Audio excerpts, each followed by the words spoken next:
Hi Cloud, how are you? Hey Luis, I'm doing well. Thanks for asking. How are you getting on today? I need helping with practicing my argumentation, and I need you to take a position in favor of banning video games from minors. And I'll be taking a positive view on not banning video games for minors. Right. So you want to do an argumentation practice debate? That sounds like a good exercise. I'll argue for banning video games from minors, and you'll defend allowing them. Should we start with opening statements? Or would you rather jump straight into it with a question or point you want to make? I would prefer starting by saying that I don't think that video games should be banned for minors because some video games can teach valuable lessons for our lives. Fair point. So your argument is that video games can have educational value and teach life lessons to young people.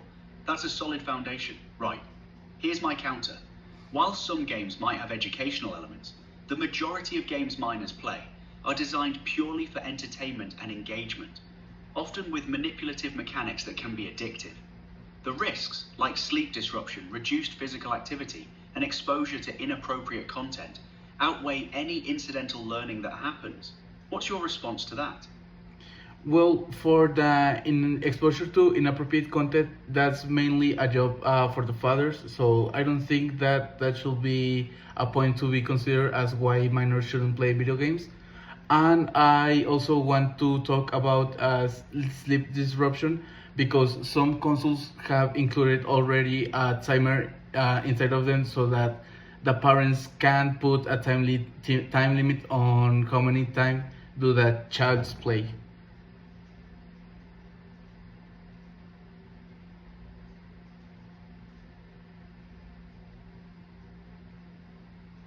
Good points, actually.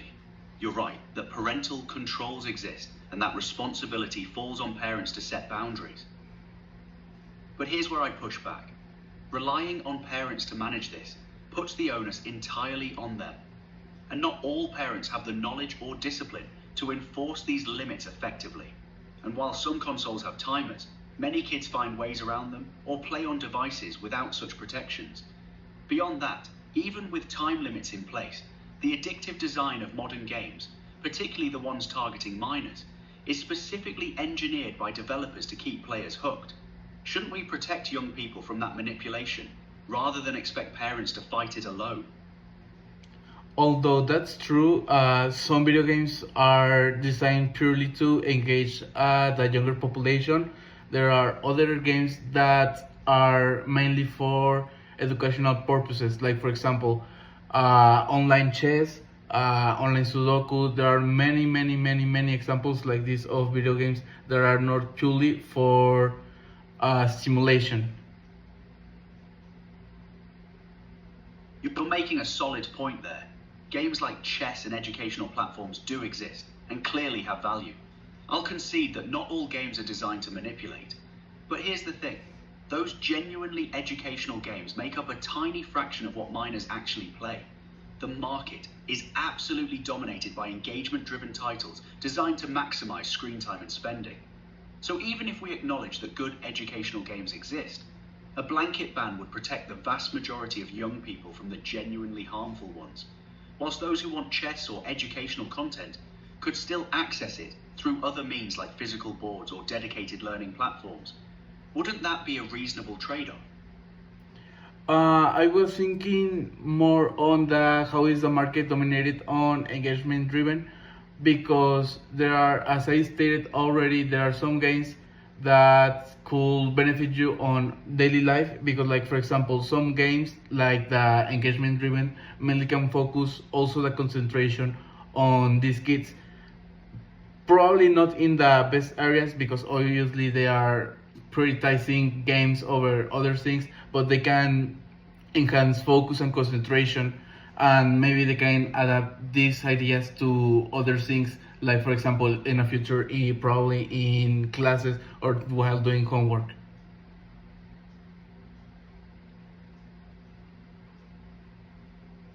Ah, that's an interesting angle. You're saying that even engagement-driven games can develop skills like focus and concentration that transfer to other areas. I see that.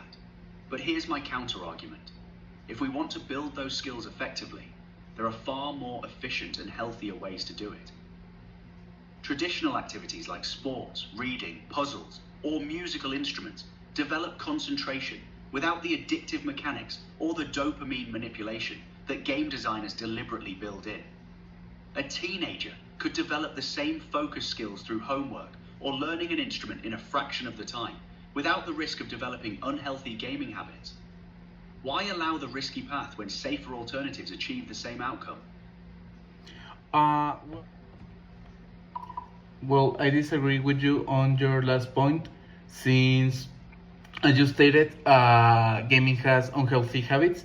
But like for example, other options that you recommended, like reading, puzzles, often also include you being seated down, not necessarily being or doing something physical. So that's where I think there are also some bad habits in some options that you stated. That's a fair point. You're right that reading and puzzles involve sitting down too, so I can't really claim they're inherently healthier in that respect. And I suppose excessive anything can become unhealthy. But I'd argue the difference is that games are deliberately engineered with psychological hooks to keep you coming back, whereas a book or puzzle doesn't have that same addictive pull built into it. You can finish a chapter and naturally put it down, but games use reward loops and notifications designed to make stopping harder. That's the real concern, isn't it? Well, I don't think that, because that's mainly the part of. Well, although I agree that with you that some games are designed to make them harder for stop the kids from playing. Some kids use them as leisure, or in the meantime they don't use it like regularly or all the time, so they don't do their homework or miss classes. Right.